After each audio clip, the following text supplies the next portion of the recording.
Hi friends, welcome to Yashikar. ரொம்பவே நல்லா இருந்துச்சு இன்றைக்கி எபிசோட் சிறகடிக்க ஆசை.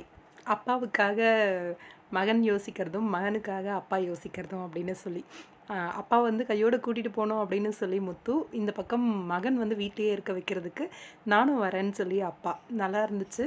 அதில் நடுவில் நம்மளோட விஜயம்மா தான் நல்லா என்ன பிளாக்மெயில் பண்ணுறீங்களா அப்படின்னு சொல்லி நம்மளை பற்றி இப்போதைக்கு யோசிக்க மாட்டாங்க அப்படின்னு சொல்லி ரொம்ப கான்ஃபிடென்ட்டாக இருந்தாங்க ரோகிணி. ஆனால் அந்த கான்ஃபிடென்ட் உடையிற மாதிரி டைனிங் டேபிளில் வச்சே கேட்கவும் பக்காவாக பிளான் பண்ணி வாமிட் ட்ராமா வந்து போட்டிருக்காங்க. இப்போ வாமிட் வரா மாதிரி மயக்கம் வரா மாதிரி சொல்லிவிட்டு வாமிட் எடுத்துகிட்டு போய் படுத்துடலாம் அப்படின்னு பிளான் பண்ணாங்க போல இருக்குது. ஆனால் அது பயங்கர சொதப்பலாகி நம்ம விஜயா வந்து வேறு மாதிரி இமேஜின் பண்ணிட்டாங்க. ரோகிணி வந்து ப்ரெக்னெண்ட்டாக இருக்காங்க அப்படிங்கிற மாதிரி. ஆனால் இதில் என்னன்னா, மனோஜ் ஏதோ ஷாக் அடித்த மாதிரியே அப்படியே நின்றுருந்தார். எந்த ஒரு ரியாக்ஷனும் காட்டாமல். அதுவும் ஹாஸ்பிட்டல் கூப்பிட்டு போக சொன்னால் சாப்பிட்டுட்டு உட்காந்துட்டு இருந்தார். நல்ல ஒரு கவனிப்பும் மரியாதையும் கிடைக்குது. அப்பாவை பற்றி கேட்க மாட்டாங்க அப்படின்னு சொல்லி இந்த பொய்யை வந்து கொஞ்சம் நாளைக்கு மெயின்டைன் பண்ணலாம் அப்படின்னு நினைக்க போகிறாங்களா? கன்சீவாக இருக்கிறதாவே மெயின்டைன் பண்ண போகிறாங்களா?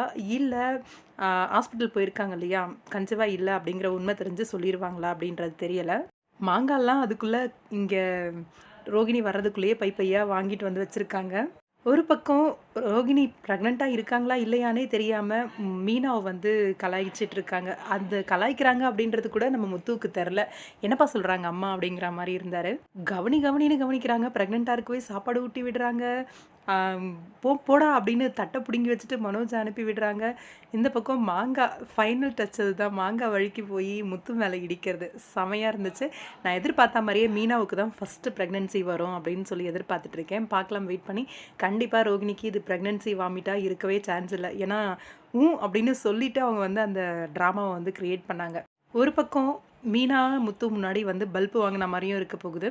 இன்னொரு பக்கம் ரோகிணிக்கு அவங்க அப்பாவை பற்றி கேட்டு பிரச்சனையும் கிளம்ப போகுது. பார்க்கலாம், வெயிட் பண்ணி எப்படி இதை சமாளிக்கிறாங்க அப்படின்னு சொல்லி. முத்து ஆனால் பயங்கர இன்னசென்ட். என்ன நடக்குதுன்னு கூட தெரியல. குட்டி பாப்பா வரப்போதாப்பா நம்ம வீட்டுக்கு அப்படின்ற மாதிரி கேட்டுட்டு இருந்தாரு.